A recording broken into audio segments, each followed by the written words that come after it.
The Vanishing in Balete Drive. In the heart of Quezon City, there's a street that most locals avoid after dusk, Balete Drive. Its name comes from the ancient balete trees that loom overhead, their thick roots twisting and intertwining like gnarled fingers clawing at the night sky. By day, it's a quiet, unremarkable road lined with old houses, flickering street lamps, and occasional street vendors packing up as twilight falls.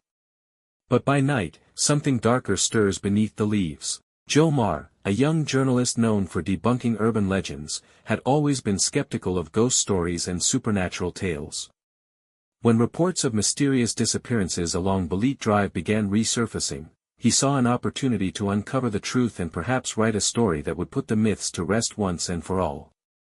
Armed with his camera, voice recorder, and notebook, he planned to spend the night walking the entire length of the street. As the sun dipped behind the Manila skyline, Jomar parked his car near the street's entrance. The evening air was heavy, thick with humidity and the scent of damp earth. A faint breeze rustled the dense canopy of balete trees overhead, their branches forming a dark tunnel that swallowed the light. Jomar took a deep breath and began his walk. His footsteps echoed on the asphalt, the sound unusually loud in the stillness.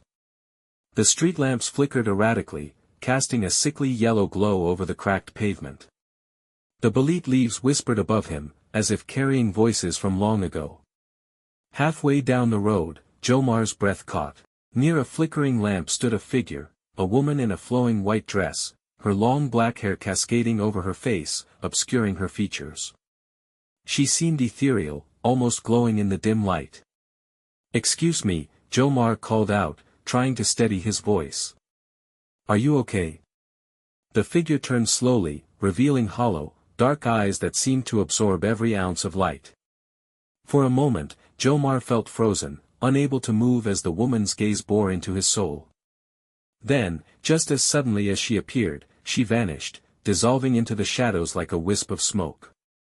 His heart pounded fiercely as he scanned the empty street. No sign of her remained, only the oppressive silence and the soft rustling of leaves. Trying to calm himself, Jomar pressed on, the whispers growing louder. It was as if the trees themselves were speaking, uttering fragmented names, desperate pleas, and mournful cries. The shadows shifted and danced, bending with unnatural movements. Suddenly, his phone flickered and died, plunging him into darkness save for the faint glow of the street lamps. A cold dread settled over him. He was no longer alone. From the corner of his eye, he saw shifting shadows, forms just beyond the edge of his vision. The balete roots seemed to writhe beneath the earth, reaching out like fingers. The whispers morphed into urgent warnings. Jomar's footsteps quickened until he stumbled upon an old house, its windows boarded and the door hanging ajar. Drawn by a force he couldn't explain, he stepped inside. The air was thick with dust and the smell of rot. The floor creaked beneath his feet as he moved cautiously through the decaying rooms. On a dusty table lay a weathered diary, its leather cover cracked and faded. Opening it carefully, Jomar began to read. The diary belonged to a woman named Marikit, who lived there decades ago. Her entries told of forbidden love, betrayal, and a curse cast upon the street by a heartbroken spirit bound to the balete trees. Suddenly, the room grew icy cold. A soft, sorrowful voice whispered from the shadows, "Leave, before it's too late." Jomar's flashlight flickered violently. In the dim light, dark shapes gathered, forming a terrifying figure with glowing eyes and elongated claws. Adrenaline surged through him as he bolted from the house, the oppressive presence close behind.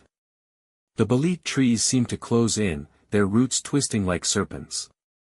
At the end of the street, Jomar's car was gone, vanished without a trace, replaced by a thick, suffocating darkness.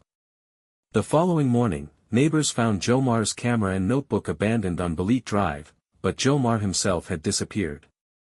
Locals whisper that the balete trees still hold the souls of those lost, trapped between worlds, forever whispering warnings to anyone who dares walk the street after dark. Some say if you listen closely, you can still hear Jomar's voice begging for escape, lost in the eternal shadows of Balete Drive.